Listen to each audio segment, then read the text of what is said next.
Hello everyone, this is me अदा फातिमा। एक बार फिर मैं आप सब लोगों की खिदमत में हाजिर हूँ एक नए सवाल के साथ और एक नए जवाब के साथ।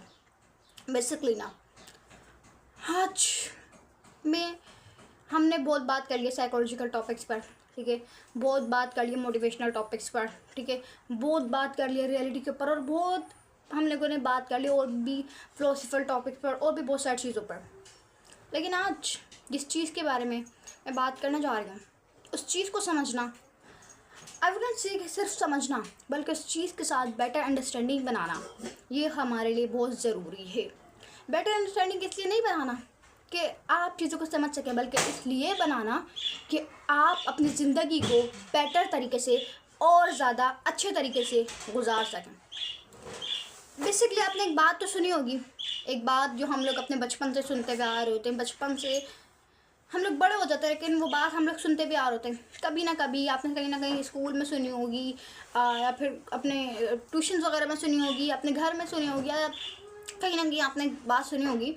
और वो बात ये है कि पाँचों उंगलियां कभी भी बराबर नहीं होती। अब जिस तरीके से ना पाँचों उंगलियां, और हाँ ये बात सही है कि पाँचों उंगलियां कभी भी बराबर नहीं होती।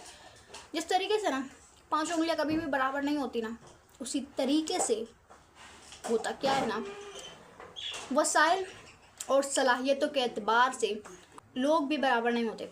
अब बेसिकली होता क्या है ना, कुछ ऐसे लोग होते हैं जिनके पास अल्लाह ताला की अता करदा नेमतें होती हैं, ज़्यादा होती हैं, और कुछ लोग ऐसे होते हैं जिनके पास अल्लाह ताला की अता करदा नेमतें तो होती हैं, लेकिन उनको नज़र नहीं आ रहा होता, लेकिन उनको आई वुड से उस चीज़ को फील नहीं कर पा रहे होते। अब ये जो लाइन मैंने बोली, वसाइल और सलाहियतों के एतबार से इंसान भी बराबर नहीं होते। अब जो बात मैंने की है वसाइल और सलाहियतों के एतबार से इंसान भी बराबर नहीं होते, मेरा हरगिज़ ये मतलब नहीं है कि मैं किसी को नीचे दिखाने की कोशिश करूं, मैं किसी को डिग्रेड करूं, या मैं किसी की इंसल्ट करूं। मेरा हरगिज़ ये मतलब नहीं है। इस बात को क्लियर करना बहुत ज़रूरी था मेरे लिए और आप सब लोगों के लिए भी। मैं कौन होती हूँ कि मैं किसी को नीचे दिखाने की कोशिश करूँ, या मैं नीचे दिखाऊँ, या मैं किसी को इंसल्ट करूँ, या मैं किसी की आवर्ड से तंग करूँ या इंसल्ट करूँ। मैं कौन होती हूँ? अब बेसिकली ना, कुछ लोग अल्लाह ताला की अता करदा नेमतों का शुक्र अदा करने के बजाय के घमंड और तकब्बुर में मुब्तला हो जाता है, जिसका लफ्ज़ी मायने शेखी भी है। हम इसे शेखी भी कहते हैं। बेसिकली ना, शेखी का मतलब ये है कि घमंड, गरूर और तकब्बुर में मुब्तला हो जाना। अब बेसिकली ना होता क्या है ना कि अल्लाह ताला ने हमें इस दुनिया में अशरफुल मखलूक़ात बना कर भेजा। अशरफुल मखलूक़ात कोई ऐसा छोटा मोटा अल्फाज नहीं है, लेकिन जब आप उसकी पावर को फील करेंगे ना, तब आपको पता चलेगा कि कितना बड़ा अल्फाज है, इसके अंदर कितनी ताकत है। आपने एक चीज़ नोट की, इस दुनिया में कितनी सारी लिविंग थिंग्स हैं, लिविंग बींग्स हैं, लेकिन अल्लाह ताला ने किसको अशरफुल मखलूक़ात का टाइटल दिया? सिर्फ इंसानों को। अल्लाह ताला ने डेफिनेटली कुछ सोच समझ के हमें अशरफुल मखलूक़ात का टाइटल दिया होगा ना। अब बेसिकली ना आपको एक बात बताऊँ, जब अल्लाह ताला ने हमें इस दुनिया में अशरफुल मखलूक़ात बना कर भेजा, तो अल्लाह ताला ने हमें अपनी हर एक नेमत से नवाजा और नवाजता भी है।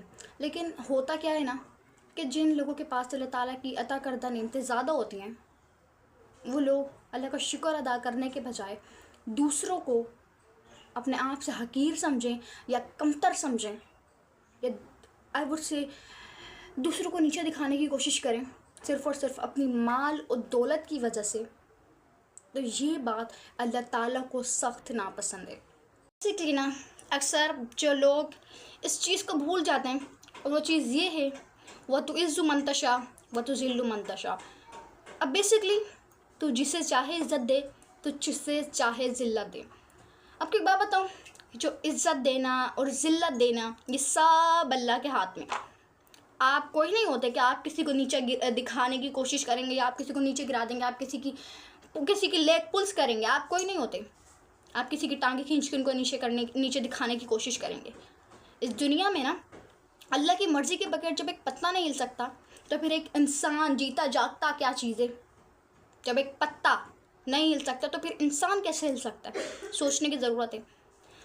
अक्सर ना होता क्या है ना कि हम लोग इस बात को पता नहीं क्यों भूल जाते हैं। आई डोंट नो वाई, क्यों भूल जाते हैं कि हम लोग सिर्फ लोगों को खुश करने में लगे रहते हैं, ठीक है। अपनी पूरी ज़िंदगी सिर्फ इस वजह से गुजार देते हैं कि लोग हमसे खुश हो जाएं, ठीक है। हम लोग सिर्फ इस वजह से गुजार देते हैं कि हमें सोसाइटी से अप्रूवल मिल जाए, हमें लोग सोसाइटी में एक्सेप्ट कर लें, हमें जगह दे दें। लेकिन जो इस पूरी दुनिया का मालिक है, ठीक है, आप उसको खुश करें ना, आप लोगों को खुश करेंगे, आपको क्या मिलेगा? कुछ नहीं। लेकिन जब आप अल्लाह को खुश करेंगे तो आपको आई वुड से एक आपके दिल के अंदर एक सुकून, आपकी आई वुड से सिंपली आपका सुकून, और आपका सुकून ही सबसे बड़ी चीज़ है आपके लिए। एक कामयाब इंसान के लिए ना, उसके लिए कामयाबी इतनी ज़्यादा ज़रूरी नहीं है, उसके पास लग्जरीज होना इतना ज़्यादा ज़रूरी नहीं है, उसके पास कोई दूसरी चीज़ें होना इतना ज़्यादा ज़रूरी नहीं है जितना ज़्यादा सुकून होना ज़रूरी है। तो जहाँ तक मुझे लगता है और मेरे ओपिनियन में, एक कामयाब इंसान के लिए कामयाबी से ज़्यादा ज़रूरी उसका सुकून है। और सुकून तब कब आता है? जब हम अल्लाह को राज़ी और खुश करते हैं। बेसिकली ना, हमारे प्यारे नबी हज़रत मोहम्मद मुस्तफ़ा सल्लल्लाहु अलैहि वसल्लम ने एक आई वुड से चीज़ फरमाई। वो चीज़ ये है कि जो तकब्बुर करता है, जो शेखी मारता है, वो कभी भी जन्नत में दाखिल नहीं हो सकता। और एक मुसलमान के लिए सबसे बड़ी, सबसे ज़्यादा अज़ीज़ चीज़ क्या है? सबसे बड़ी कामयाबी क्या है? सबसे बड़ा सुकून क्या है? कि वो जन्नत में दाखिल हो जाए। लेकिन जब उसे वही सुकून, वही कामयाबी नहीं मिल पाएगी, तो फिर वो तो आई वुड से बिल्कुल नकारा है ना, बिल्कुल बेकार है। कि एक इंसान, एक मुसलमान, इंसान भी नहीं, एक मुसलमान के लिए सबसे ज़्यादा ज़रूरी है कि जन्नत में दाखिल होना। लेकिन कुछ ऐसे लोग होते हैं जो इस चीज़ को भूल जाते हैं, और सिर्फ वो आखिरत को तो भूल ही जाते हैं टोटली तौर पर। सिर्फ वो ये सोचते हैं कि जो दुनिया है, बस दुनिया ये सब कुछ, ठीक है। लेकिन एक चीज़ ये है कि दुनिया ना टेम्परेरी है, कुछ टाइम बाद ये दुनिया ख़त्म हो जाएगी। लेकिन आपने जाना कहाँ है? आखिरत में। आपने जाना कहाँ है? जन्नत में। तो फिर आपके लिए ज़रूरी है कि आप ये गरूर और तकब्बुर, इन सब चीज़ों से दूर रहें। जब हमारे प्यारे नबी हज़रत मोहम्मद मुस्तफ़ा सल्लल्लाहु अलैहि वसल्लम ने इस चीज़ को फरमाया कि जो शख्स गरूर और तकब्बुर करता है, शेखियाँ मारता है, वो जन्नत में दाखिल नहीं होगा, तो इस चीज़ को सुनकर एक शख्स ने हज़रत मोहम्मद सल्लल्लाहु अलैहि वसल्लम से पूछा, क्या अगर कोई शख्स ये पसंद करता है कि वो अच्छा कपड़ा पहने, वो अच्छे जूते पहने, तो क्या ये भी तकब्बुर है? तो फिर हज़रत मोहम्मद सल्लल्लाहु अलैहि वसल्लम ने फरमाया कि बिलाशिबा अल्लाह जमील है और जमाल को पसंद करता है। आई वुड से अच्छे कपड़े पहनना या अच्छे जूते पहनना ये तकब्बुर नहीं है। लेकिन जो शख्स हक़ को ठुकराए और लोगों को अपने से कमतर और हकीर समझे, ये तकब्बुर और गरूर ज़रूर है। शेखी मारने वाले ना सिर्फ अपने दांत में ही बड़े होते हैं, ठीक है।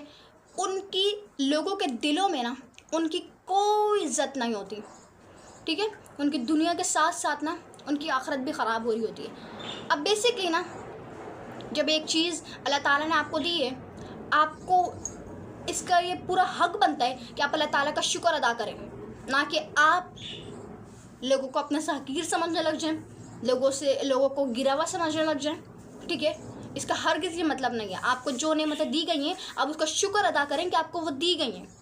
लेकिन होता क्या है कि लोग नेमतों का शुक्र अदा करने के बजाय इन सारी स्टूपिड चीज़ों में मुब्तला हो जाते हैं।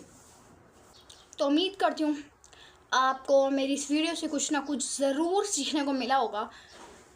आपने सिर्फ इस चीज़ को सीखना ही नहीं है, बल्कि इस चीज़ के ऊपर एक्ट भी करना है। इस चीज़ को अपनी ज़िंदगी में जगह भी देनी है। तो उम्मीद करती हूँ आपको आज की वीडियो पसंद आएगी। अगर पसंद आए तो चैनल को लाइक करें, कमेंट करें, शेयर करें, सब्सक्राइब करें। अल्लाह हाफ़िज़।